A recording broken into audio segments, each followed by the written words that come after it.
Hello students, today we study about reproduction in angiospermic plants.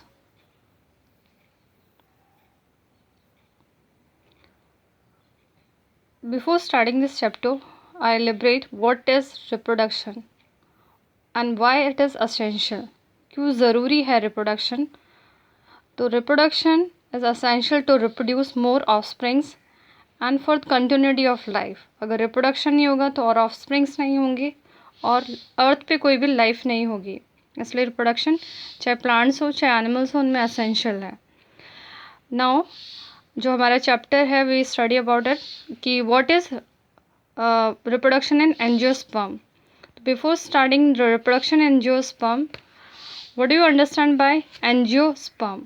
तो हमें पता ही, हमने क्लास 11th में पढ़ा ही कि एंजियोस्पर्म्स क्या हैं. सारे एंजियोस्पर्म्स क्या हैं? फ्लावरिंग प्लांट्स हैं और ये इनमें क्वालिटी क्या होती है? दे आर डिप्लॉयड और उनमें ऑल्ट्रेशन ऑफ जनरेशन होता है.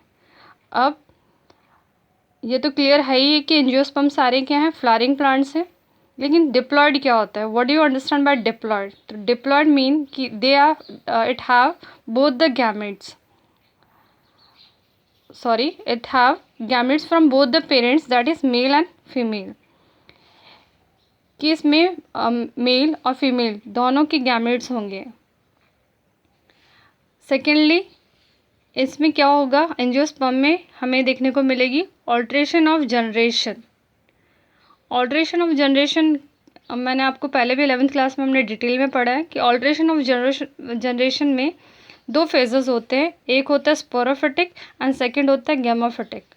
स्पोरोफिटिक के लिए द सीड से फ्लावरिंग स्टेज तक पहुंचता है. गैमेटोफिटिक या स्पोरोफिटिक स्टेज वहाँ तक पहुंचता है. मैंने आपको एग्जांपल भी दिया एक गवावा ट्री का कि हम सीड लाते हैं और उसे प्लांट ग्रो करते हैं और जब कई ईयर्स तक उसको 5-6 ईयर्स लगते हैं फ्लावरिंग स्टेज तक आने के लिए.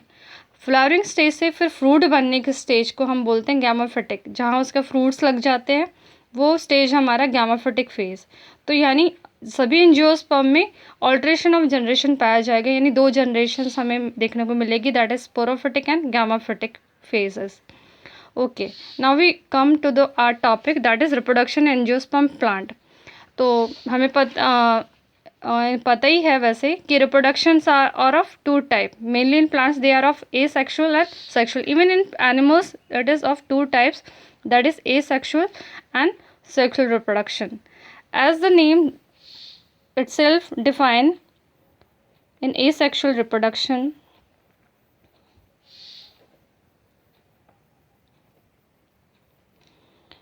here the reproduction is without, it have only one gamete. In asexual reproduction, sorry for that, in this reproduction is by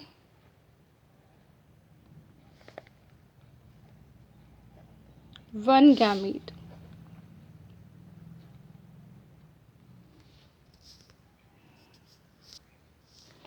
It can be either male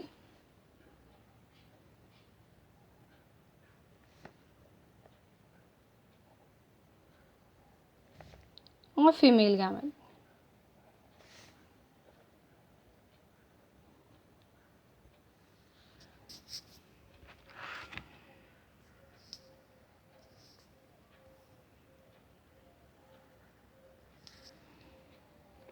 asexual reproduction में जो है हमारी रिप्रोडक्शन, जो इसमें रिप्रोडक्शन होती है यहाँ पर सिर्फ एक ही पेरेंट पार्टिसिपेट करता है, या तो फिर वो मेल होगा या फीमेल. मेल से भी हो सकती है रिप्रोडक्शन या फिर फीमेल गैमेट से भी हो सकती है. सेकेंडली यहाँ जो भी प्लांट बनेगा, अगर हमने कहा कि या तो मेल से हो सकती है या फीमेल से हो सकती है, यानी जो भी हमारा जो भी प्लांट बनेगा वो क्या होगा? हैप्लॉइड.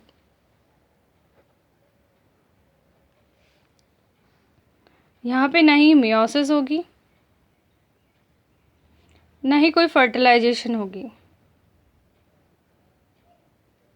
ना कोई मियोसिस होगी ना ही कोई फर्टिलाइजेशन होगी. क्यों? क्योंकि हमने पढ़ा है, देखा ही है कि एक मेल गैमेट है और अगर एक फीमेल गैमेट है, व्हेन दे फ्यूज टुगेदर तो क्या बनाते हैं? ज़ाइगोट. पर हम बोल रहे हैं कि एसेक्सुअल रिप्रोडक्शन में सिर्फ एक ही गैमेट होगा, तो यहाँ पर कि है कि ये जो फर्टिलाइजेशन है वो हो ही नहीं रही है, और नहीं फिर क्या होगा, मियोसिस होगी।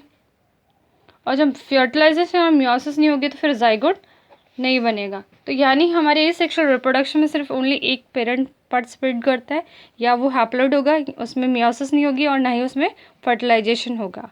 ओके, अब हम पढ़ते हैं टाइप्स ऑफ, अगर हम डिफ्रेंशिएट कर सकते हैं इससे, अगर हमें आए क्वेश्चन आता है examination, differentiate between asexual and sexual reproduction.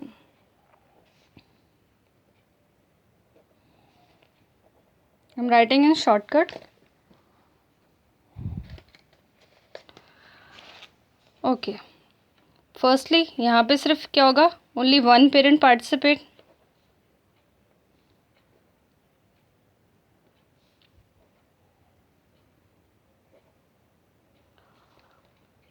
यहाँ पे बोथ पेरेंट्स, और we can say that is both gametes. अगर यहाँ पे हम बोलेंगे तो फर्टिलाइजेशन नहीं होगी अगर बोथ गैमेट्स नहीं है तो, और यहाँ पे क्या होगी, फर्टिलाइजेशन होगी। अगर फर्टिलाइजेशन, यहाँ पे फर्टिलाइजेशन हो रही है तो यानी हमें पता है क्या होगी, मियोसिस होगा। और हम यहाँ कह सकते हैं कि यहाँ मियोसिस भी नहीं होगी। नेक्स्ट, यहाँ पे जो बनने वाला प्रोडक्ट है या प्लांट है वो कैसा होगा, हैप्लॉइड, और यहाँ पे कैसा होगा, डिप्लॉइड। और एक और चीज़ है वो हम फर्दर पढ़ेंगे सेक्सुअल रिप्रोडक्शन की, एसेक्सुअल रिप्रोडक्शन में जो भी बनता है ऑफस्प्रिंग, जो ऑफस्प्रिंग होता है वो हूबहू अपने पेरेंट की तरह होता है, यानी वो उस पेरेंट का क्या होता है, क्लोन होता है। और क्लोन मीन कि वो क्या होगा, जेनेटिकली और मॉर्फोलॉजिकली। मैं फिर से रिपीट कर रही हूँ, जेनेटिकली एंड मॉर्फोलॉजिकली। जेनेटिकली यानी कि अंदर से क्रोमोसोम्स, और मॉर्फोलॉजिकली आउटर साइड से कि कैसा दिखता है वो।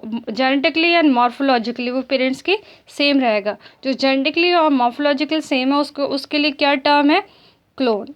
ठीक है, तो एसेक्सुअल रिप्रोडक्शन से जो भी ऑफस्प्रिंग बनती है वो क्या होती है, क्लोन। लेकिन यहाँ पे सेक्सुअल रिप्रोडक्शन में no clone formation take place. ठीक है, अब हम पढ़ेंगे टाइप ऑफ एसेक्सुअल रिप्रोडक्शन।